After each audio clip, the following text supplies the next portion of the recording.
Hello students, आज हम देखेंगे एनसीईआरटी क्लास 10th के सिविक्स यानी नागरिक शास्त्र विषय के चैप्टर नंबर 5th को, जिसका नाम है जन संघर्ष और आंदोलन।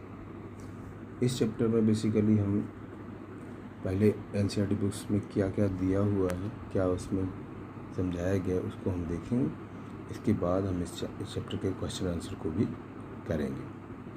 तो सबसे पहले अगर आप इस चैनल में पहली बार आए हैं तो चैनल को सब्सक्राइब जरूर कर लें और बेल आइकन को प्रेस कर दें, जिससे आपको इसी तरह के एजुकेशन वीडियो का नोटिफिकेशन सबसे पहले प्राप्त हो सके। तो हम देखते हैं कि इस चैप्टर में क्या समझाया गया है।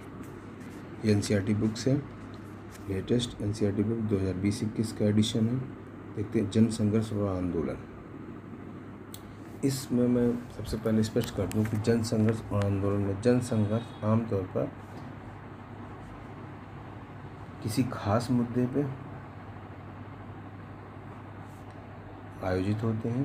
जैसे लोग नेपाल, इस पार्ट में दो देशों का उदाहरण भी दिया गया है। नेपाल, जहाँ पर लोकतंत्र की स्थापना के लिए चला था आंदोलन, जन संघर्ष हुआ था। और दूसरा देश है बोल्विया, जहाँ पर पानी की सप्लाई को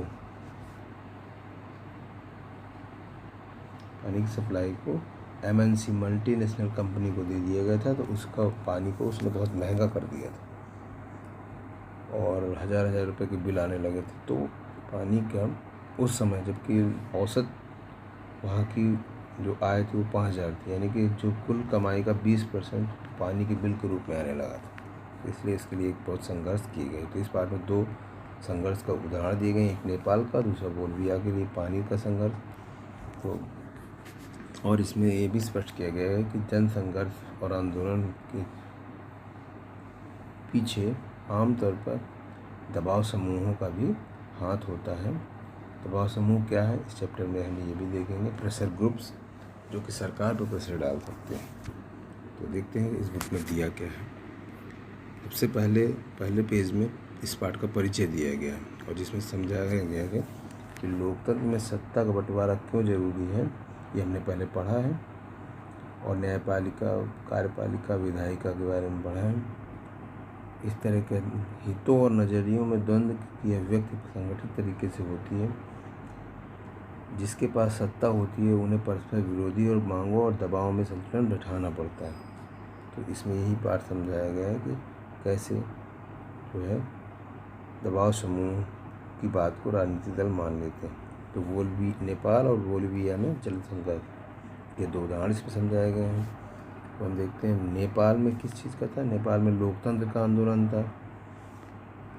कभी कभी क्वेश्चन पूछ लिया जाता है कि इस पाठ में किस देश के लोकतंत्र की स्थापना का उदाहरण दिया गया था, तो आप बता सकते हैं नेपाल में। और ये आंदोलन 2006 में शुरू हुआ था और उसके बाद इसमें जो है नेपाल के राजा को हटाकर वहाँ पर पूरी तरह से लोकतंत्र स्थापित कर दिया गया था और राजा को हटा दिया गया। वहाँ पर राष्ट्रपति की व्यवस्था लागू कर दी गई 2008 में।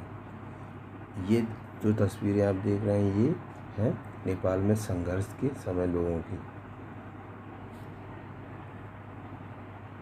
एक शब्द आता है माओवादी। नेपाल में माओवादी भी बहुत है। माओवादी मीन्स होता है, यहाँ पर देखिए ये दिया हुआ है, माओवादी मीन्स है चीन के क्रांति के नेता, माओ की विचारधारा को मानने वाले साम्यवादी। माओवादी मजदूरों और किसानों के शासन को स्थापित करने के लिए सशस्त्र क्रांति के जरिए सरकार को उखाड़ फेंकना चाहते हैं। अब ये यहाँ पर ध्यान देने वाली बात है, वो सशस्त्र क्रांति, हथियार लेकर भी क्रांति करने को तैयार है माओवादी। जैसे चीन का अपना हथियार लेके भी अड़ोस पड़ोस में वो विस्तारवादी नीति अपनाता रहता है। तो ये सशस्त्र विद्रोह जो है एक तरह से युद्ध का रूप ले लेता है, फिर वो जो उद्देश्य होता है वो पूरा नहीं हो पाता। अब देखते हैं बोल्विया का जल युद्ध, वही जो मैंने बताया आपको कि वाटर सप्लाई जो है प्राइवेट कंपनियों को दे दी गई और उन्होंने बिल बढ़ा दिए, तो लोगों ने उसके लिए संघर्ष किया और फिर सरकार को उस पर आगे झुकना पड़ा और पुनः वो नगर पालिका के माध्यम से वाटर सप्लाई शुरू हुई। बोलिविया जो है एक दक्षिण अमेरिकी देश है जहाँ पे ये घटना हुई, एक गरीब देश भी है। तो उसमें बताया गया है कि किस तरह से लोगों ने एक संघर्ष किया अपने आप और इस चीज़ को उन्होंने प्राप्त किया जो वो चाहते थे। पर यहाँ सशस्त्र विद्रोह नहीं था, ये ध्यान रखिएगा। सशस्त्र विद्रोह अक्सर उसके खिलाफ कड़ा संघर्ष करने को सरकार को पावर रहता है। किसी भी तरह की कोई मांग आप करना चाहते हैं तो शांतिपूर्ण ही कर सकते हैं, क्योंकि आप सशस्त्र विद्रोह का मतलब होता है कि आप देशद्रोह की तरफ जा रहे हैं। अगर कोई भी आंदोलन शांतिपूर्ण है तभी तक वो आपको आंदोलन का राइट है, उससे ज़्यादा अधिकार नहीं है हमें। लोकतंत्र का जनसंघर्ष के विकास में इसमें कुछ मेन पॉइंट समझाए गए हैं। लोकतंत्र का जनसंघर्ष के जरिए विकास होता है। ये भी संभव है कि कुछ महत्वपूर्ण फैसले आम सहमति से हो जाएं और ऐसे फैसलों के पीछे किसी तरह का संघर्ष ना हो, ऐसा भी हो सकता है। और लोकतंत्र में जनसंघर्ष अपनी मांग मनवाने के लिए आंदोलन करना शांतिपूर्ण, ये सब अलाउ भी है। लामबंदी और संगठन।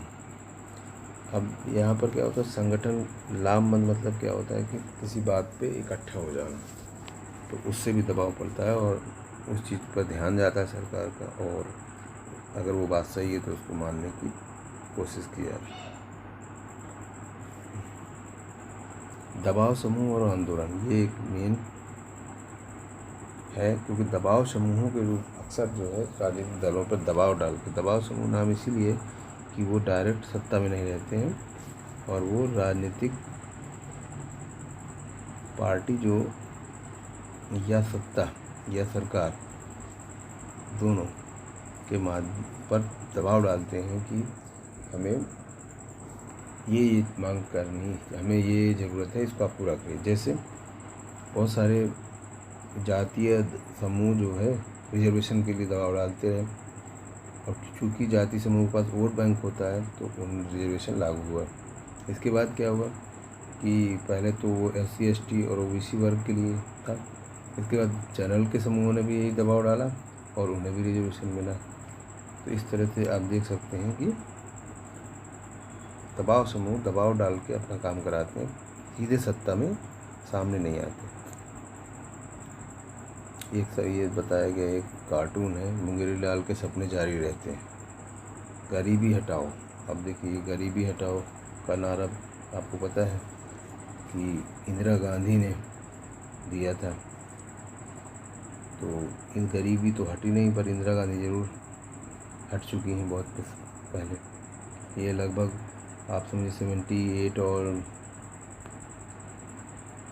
80 के आसपास के इलेक्शंस में नारा दिया था कांग्रेस और इंदिरा गांधी की पार्टी की, इंदिरा गांधी द्वारा, कि गरीबी हम हटा देंगे, और गरीबी तो हटी नहीं, वो खुद इस दुनिया से चली गई। तो आप देखते हैं अब देखिए जनसंघर्ष के कुछ आंदोलन के कुछ मुद्दे भी होने चाहिए। जैसे भोपाल गैस ट्रेजेडी हुई थी, जो उसमें क्या हुआ था कि गैस विक्टिम गेटिंग सब स्टैंडर्ड ड्रग्स NGO, इसमें बहुत सारी न्यूज़ दी हुई हैं इससे related. Journalist protest against assault of photographers, तो ये सब चीज़ें समझाएंगे न्यूज़ में भी। न्यूज़ और मीडिया का भी इस जनसंघर्ष आंदोलन में विशेष योगदान होता है। अब जो हित समूह होते हैं, हित समूह या दबाव समूह एक ही चीज़ है, यानी कि दबाव समूह का कोई ना कोई हित होता है जिसके लिए वो दबाव डालते हैं, और इसीलिए उसे हित समूह या दबाव समूह कहते हैं। वो अपने हितों के लिए दबाव डालेंगे जैसे, और ये दो तरह के होते हैं। कुछ तो समाज के किसी खास वर्ग के लिए, जैसे मजदूर संगठन, वो मजदूरों की बात करता है। व्यवसायिक संघ और पेशेवरों के संगठन, जैसे शिक्षक संघ है, वकीलों और डॉक्टरों के संघ हैं, बार एसोसिएशन है, ये सब अपने अपने हितों के लिए बात करते हैं। अब ऐसा तो है नहीं कि बार एसोसिएशन टीचर्स की बात करेगा, टीचर्स मजदूरों की बात करेंगे, ऐसा बहुत संभव नहीं है। लेकिन कुछ ऐसी भी चीज़ जो संगठन होते हैं जैसे मानवाधिकार संगठन जो कॉमन होते हैं, सभी इंसान हैं, सभी मानव हैं, उनके अधिकारों के लिए जो संगठन करते हैं वो सभी पूरे यूनिवर्सल टाइप के संगठन हैं जो सभी को की बात रखते हैं। कुछ विशेष संगठन जैसे कि मैंने बताया, शिक्षक संगठन, बार एसोसिएशन, वकीलों का, मजदूरों के संगठन, ये अलग अपनी अपनी ज़रूरतों के मांग करते हैं। तो हमने इस पार्ट में ये देखा आंदोलनकारी समूह क्या होता है कि अब सारे लोग तो आंदोलन करने पहुँच रहे हैं, कुछ समूह में जाते हैं और इस चीज़ को बात को रखते हैं। तो ये इसमें एक चीज़ को समझाया। और एक ये कार्टून है जो कि बहुत ही इम्पोर्टेंट है कि जिससे कभी कभी क्या होता है कि ये आरटीआई के बारे में, आरटीआई ने राइट टू इन्फॉर्मेशन दिया, ये प्रधानमंत्री मनमोहन सिंह के समय में मिला था। लेकिन यहाँ पे जनता परेशान है, नल चला रही है, उसमें कुछ भी पानी नहीं निकल रहा। और यहाँ पे लिखा है ब्यूरोक्रेसी यानी अधिकारी वर्ग। ब्यूरोक्रेसी मतलब जो वहाँ का ब्यूरोक्रेट्स अधिकारी वर्ग होते हैं। कह रहे कि आम आदमी परेशान है, फिर भी इससे कुछ पानी नहीं निकल रहा, यानी इससे कोई परिणाम नहीं निकल रहा। क्या ऐसा है? शायद कुछ हद तक है भी। आप देखते हैं इसमें जो है दबाव समूह और आंदोलन के प्रभाव सकारात्मक होते हैं। आमतौर पे अगर दबाव समूह किसी एक बड़े वर्ग या समूह का हित की बात करता है तो ये सकारात्मक होने के चांस ज़्यादा है। दूरदर्शन और देश दर्शन, एक एक्टिविटी दी गई किसी भी समाचार चैनल के 1 हफ्ते लगातार तक देखिए, तो एक एक्टिविटी है, इसको आप कर भी सकते हैं। इसके बाद देखिए इसमें जो है आगे चल के हम देखते हैं कि सीधे क्वेश्चन आंसर आ गए। तो इस क्वेश्चन आंसर को हम नेक्स्ट वीडियो में बना देंगे। ऑलरेडी वीडियो बहुत बड़ा बन चुका है और वीडियो को पूरा देखना चाहिए आपको।